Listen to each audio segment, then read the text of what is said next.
Welcome to Facts TV News, where everything is true.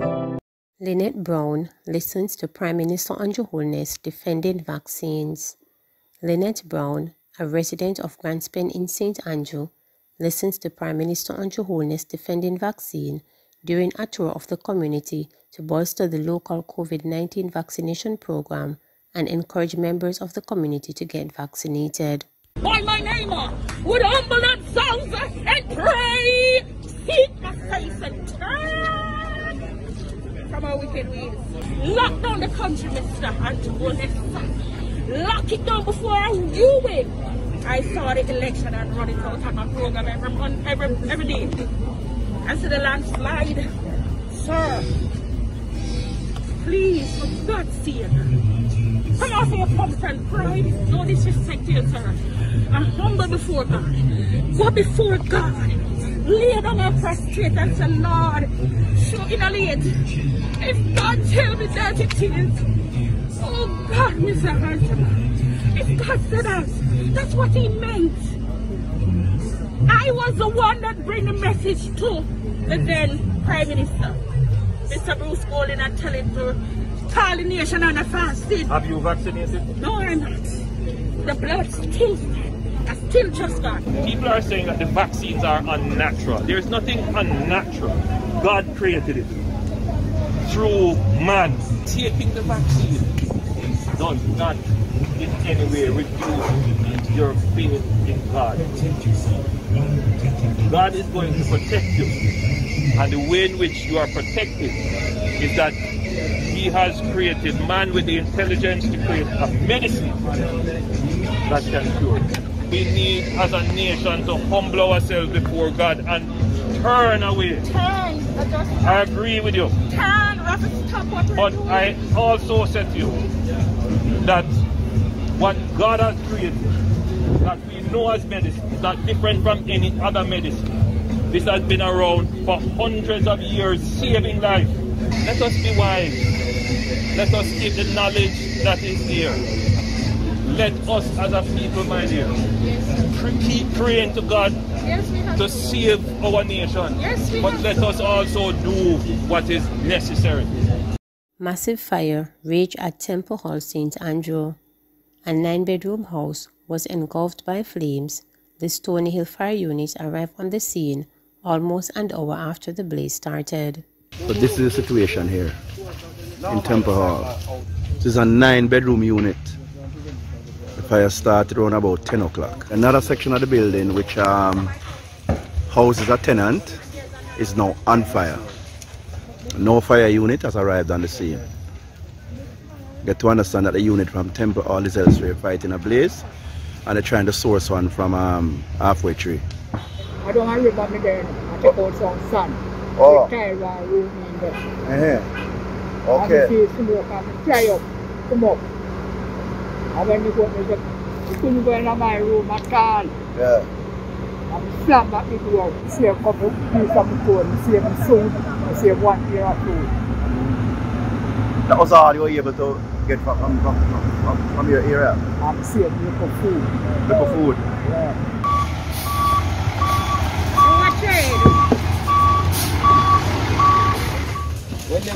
This is unbelievable. Yeah. What do you think about the response from the fire department? Because apparently they took a long time in coming. It took too long to come back. They could have seen half of the house, part of the house. When they called them, they come too long time. Woman found with gun at vehicle checkpoint. The police have arrested and charged a woman in connection with the seizure of a gun found in a garbage bag during a vehicle checkpoint search in St. Catherine on Thursday, September 2nd. She has been identified as 32-year-old Cindy Ford of De La Vega City, Spanish Town in the parish.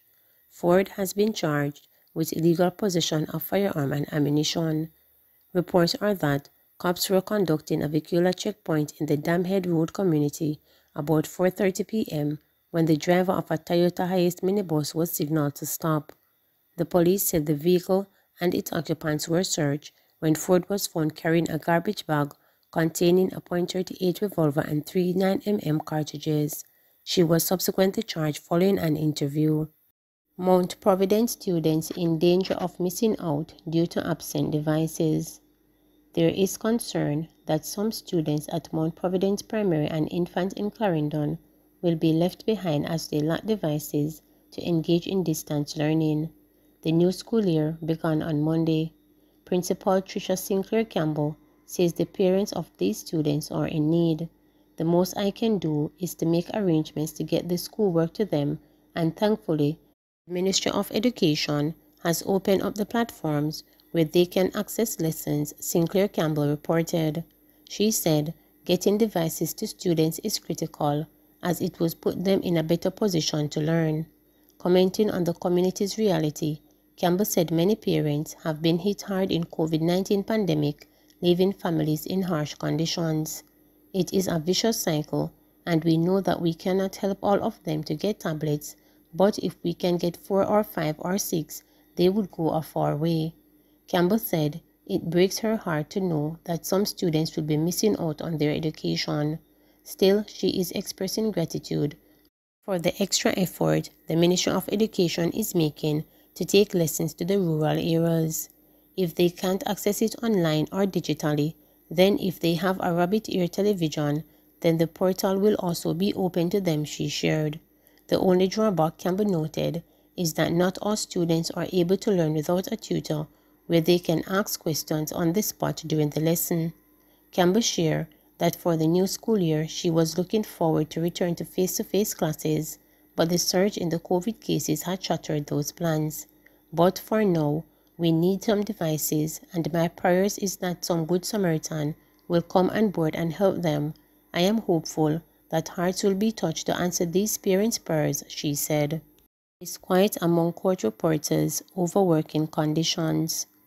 Court reporters at the Supreme Court say they remain upset that their grouses over working conditions have not been resolved. Reporters were informed that there is growing disquiet among the workers.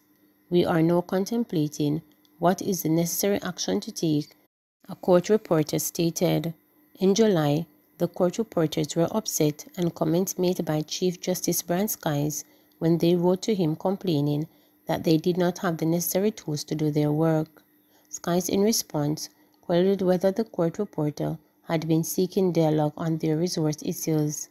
This is like a child pointing and standing in the corner saying, "You fix this. Let us demonstrate greater maturity, thought and responsibility," he said at the time.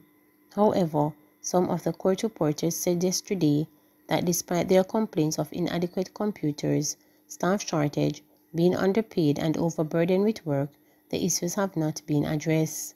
Court reporters are responsible for providing verbatim notes of proceedings in the circuit court island-wide and also in civil cases. In addition, they prepare the notes for judges on a daily basis and prepare transcript of cases that are being appealed. Meanwhile, the court reporter's office at the Supreme Court, which has been closed since last week because 3 members have tested positive for COVID-19, is to reopen on September 15.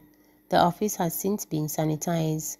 Although the office was closed, some of the court reporters say they have been working tirelessly from home to have the transcripts completed. Following recent complaints that appeal cases were being held up because of outstanding transcripts, a court official said that more than 100 transcripts of cases have been sent to the Court of Appeal. The Supreme Court has been on recess since the end of July and is scheduled to reopen on September 16. However, the court reporters say during the recess they still have to take verbal note at gun court case management sittings on Wednesdays and at Western Regional Gun Courts on Fridays. Less party, more vaccine, MP appeals. Member of Parliament for St. James Central, Horie Clark, yesterday urges residents of the second city to stop attending illegal parties and instead get vaccinated against COVID-19. Montego Bay people, we know we are the friendly city. We know we like to party from time to time, but it no make no sense you go out there, go party, and you don't know what is going to happen, he said over a bullhorn during a Ministry of Health and Wellness sensitization stop in downtown Montego Bay. He made a special appeal to those from Montego Bay's inner city communities. All the little man pon the corner, where walk bow, them have to go out hustle. All the corner shop man them, where see them have to make a living. Everybody from Donga Market, everybody from North Gully, Rose Heights and Canterbury, Hart Street and Barracks Road. We need to get involved because guess what? It is what it is going to be. It is going to get us back out here. Remember, the virus is not something you can see on your face like the wind. You can't carry it and you don't know it, he pleaded. We are appealing to you to make a sensible and conscious decision to get vaccinated, Clark added. Telling the crowd that he is already fully vaccinated, he urged them to also encourage friends and families to get the jab of their choice from among the 3 brands available. Montego Bay resident Donna Garden, who was passing by during the sensitization stop road, displayed her vaccination card. It had not been any political appeal, however, that pushed her to get the jab. I had a friend who was with us last year. She came to visit and then she went back to Canada. We got news that she contracted COVID over there at a party that was held at the house she was staying. She died 4 Sundays ago and was buried last Friday, said Garden. She explained that she had shelved her plan to get vaccinated earlier this year, concerned that she may have an adverse reaction. I wasn't going to take it, but when I saw our friend lying on the bed in the hospital during her last moments, it really hits me hard, so I decided I was going to take it, and today I took the first dose, said Garden. PAHO urges pregnant women to get vaccinated against COVID. The director of the Pan American Health Organization, PAHO, Dr. Carissa Intini, urged countries to prioritize expected and lactating mothers for vaccinations amid concerns that coronavirus pandemic represents a serious risk for pregnant women in Latin America and the Caribbean. We know that if pregnant women get sick, they have a higher risk of developing serious COVID symptoms and more frequently require ventilation and intensive care when compared to women who aren't pregnant, the doctor stated in her weekly news briefing on Wednesday. They also have a higher chance of delivering their baby early or prematurely. So, let us be clear, PAHO recommends that all pregnant women after their first trimester as well as women who are breastfeeding receive the COVID-19 vaccine. She said the COVID vaccines approved by the World Health Organization's WHO are safe to administer during pregnancy and are a critical tool to protect expectant mothers during the pandemic.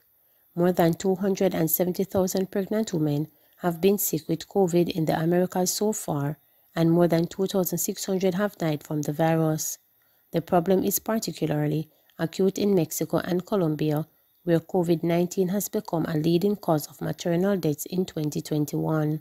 At the same time, Mexico, Argentina, and Brazil account for half of all the COVID deaths among pregnant women in the region. For the past 3 decades, Latin America and Caribbean struggle to reduce maternal mortality. Now the pandemic threatens to wipe away 20 years of hard-fought gains, stated Dr. Carissa. The pandemic also threatens healthcare for pregnant women. At least 40% of countries in the region have reported disruption to maternal and newborn care amid the pandemic. These disruptions have become more widespread during this second year of the pandemic, Dr. Carissa said, noting that some countries, including Belize and Guatemala, reported that pregnant-related care has been disrupted in over half of health sites. In addition to prioritizing pregnant and lactating women for COVID-19 vaccines, the director also urges countries to ensure their access to health services. And finally, it is critical that pregnant women maintain the public health measures proven effective against this virus, she said, recommending that they wear masks, keep social distance, limit contact with people outside of their household, and avoid indoor gatherings. Turning to the toll that the pandemic is taking in the Americas, Dr. Carissa stated, "Today, we are seeing nearly double number of infections reported this time last year." She reported nearly 1.5 million cases and more than 22,000 COVID-related deaths in the Americas in the past week. While new infections are declining in the Caribbean, COVID-19 related deaths are increasing in many islands, including St. Martin, Jamaica, and Puerto Rico. COVID-19 infections are rising in Costa Rica, Guatemala, and Belize. At the same time, infections continue to drop across South America, although there is a slight increase in cases in Venezuela. Doctors stated that vaccine campaigns are progressing despite limited supplies. So far, 28% of people in Latin America and the Caribbean have been fully vaccinated, with significant differences from country to country. While we shall celebrate that Canada, Chile, and Uruguay have fully vaccinated over 2/3 of their populations, we cannot forget that 1/4 of countries in our region have yet to vaccinate 20% of their people, and in some places, coverage is much lower, Dr. Carissa stated. She pointed out that Guatemala and Nicaragua are below 10% coverage, and Venezuela just over 11% of people have been fully vaccinated. In Haiti, less than 1% of the population has been protected. PAHO is helping to channel donations from countries with excess dosage, but we need more vaccine to save lives in the hardest hit corners of Latin America and the Caribbean, the doctor stated. She said PAHO is working to expand vaccine access by using its revolving fund to procure doses for member states and through a long-term initiative to produce mRNA vaccines in the region. These actions, combined with increased global supplies of vaccines that are expected later this year and in 2022, will help us reduce inequalities, Dr. Carissa added. Please remember to subscribe, like, share, and click the notification bell for daily updates.